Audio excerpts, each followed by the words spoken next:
Hello my dear friends, कैसे हैं आप सब। आज हमने क्या है वॉइस वॉइस टॉपिक जिसे हिंदी में कहते हैं वॉच। तो सबसे पहले ये जानेंगे कि वॉच किसे कहते हैं। वर्ब का वह रूप यानी क्रिया का वह रूप वॉइस कहलाता है, जिससे पता चलता है कि कर्ता कोई कार्य करता है या कर्ता पर कोई कार्य होता है। इसी यही पता चलता है कि कर्ता पे कोई कार्य होता है कि कर्ता ही कोई कार्य करता है। तो वॉइस दो प्रकार के होते हैं, एक होता है एक्टिव वॉइस, एक होता है पैसिव वॉइस। तो एक्टिव वॉइस कैसे पहचानेंगे कि एक्टिव वॉइस में है या पैसिव वॉइस में। तो एक्टिव वॉइस का जो जनरल फार्मूला है, सब्जेक्ट रहेगा, फिर हेल्पिंग वर्ब हो सकता है, फिर मेन वर्ब हो सकता है, या फिर वर्ब भी हो सकता है, कोई जरूरत नहीं हेल्पिंग वर्ब भी हो, दोनों हो सकता है साथ में। वर्ब रहेगा फिर ऑब्जेक्ट रहेगा। और पैसिव वॉइस का जो फार्मूला होगा वो ऑब्जेक्ट जो उसमें रहेगा वो वाला इसमें सब्जेक्ट बन जाएगा। तो यानी ऑब्जेक्ट यहाँ से यहाँ चला जाएगा और सब्जेक्ट यहाँ चला जाएगा। लास्ट में सब्जेक्ट के पहले बाय लगाएंगे, उसके बाद हेल्पिंग वर्ब रहेगा। अब वर्ब का हमेशा थर्ड फॉर्म रहेगा। यानी पैसिव वॉइस में हमेशा वर्ब का थर्ड फॉर्म आपको दिख जाएगा। हेल्पिंग वर्ब के बाद आपको वर्ब का हमेशा थर्ड फॉर्म दिखेगा, यानी be plus V three, verb helping verb plus V three. Active से पैसिव बनाने की जो सामान्य नियम है, एक तरह से हम टेंस के हिसाब से भी कर सकते हो कि पहला वाला टेंस यानी present indefinite tense present continuous की सहायता किया लेता है, या प्रेजेंट कंटीन्यूअस का जो टेंस रहेगा वो प्रेजेंट कंटीन्यूअस की सहायता किया लेता है। टेंस के हिसाब से भी आप बदल सकते हैं।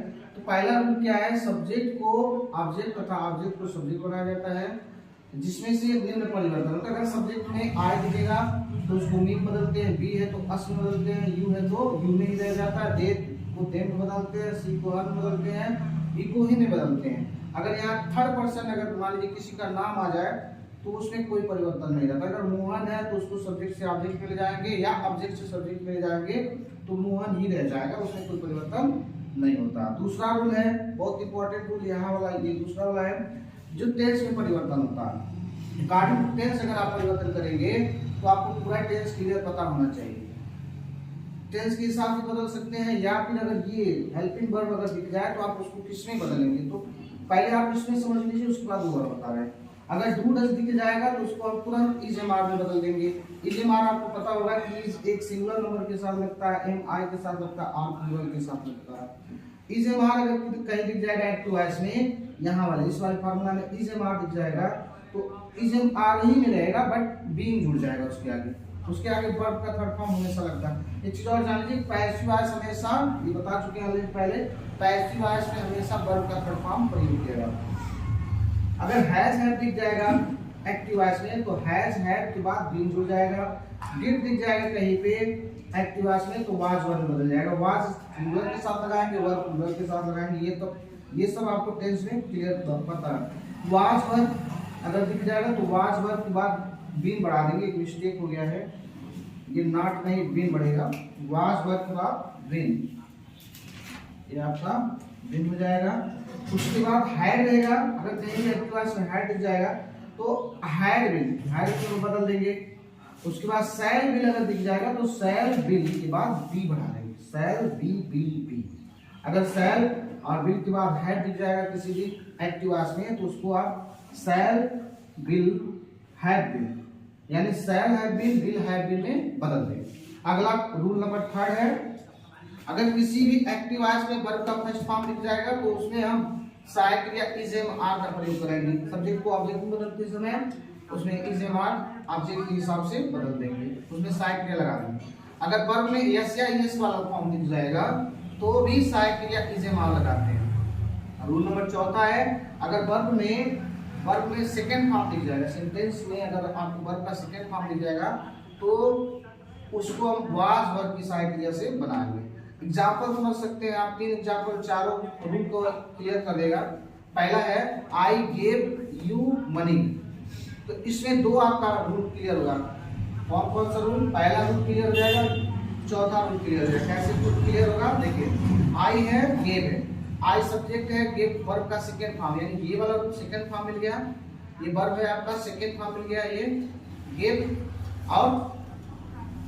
और क्या क्लियर होगा, सब्जेक्ट से ऑब्जेक्ट बदलेंगे तो आई बदलेगा, सब्जेक्ट की जगह से आई ऑब्जेक्ट में बदलेंगे तो मी हो जाएगा, यानी ये दूसरा रूल भी क्लियर हो जाएगा। ये आई जब बदलेंगे चेंज करेंगे, कैसे चेंज करेंगे, आई गेव यू मनी है, तो इस मनी को ऑब्जेक्ट जो है ये डबल ऑब्जेक्ट है, इसमें मनी भी ऑब्जेक्ट है ये भी ऑब्जेक्ट है, तो डबल ऑब्जेक्ट जब रहेगा तो आप उसको पैसिव वॉइस में दो तरह से बना सकते हैं, दोनों ऑब्जेक्ट्स बना सकते हैं। सिंगल ऑब्जेक्ट रहेगा तो एक ही तरह से बनेगा, और आई को जब बदलेंगे तो मी में बदल जाएगा। तो पहले हम अगर बनाते हैं मनी से, तो मनी को सब्जेक्ट बनाए, मनी, मनी सिंगुलर नंबर मान सकते हैं, तो मनी वाज, वर्ब का आपका वाज, ये हेल्पिंग वर्ब वाज लगा क्योंकि मनी को सिंगुलर नंबर माना गया, तो वाज गिवन, वर्ब का सेकंड फॉर्म थर्ड फॉर्म लगाएंगे गिवन, यू जहां पे यू है वहीं पे रह जाएगा you, money was given you by, इसको आई को बदलेंगे तो मीन बदलेगा।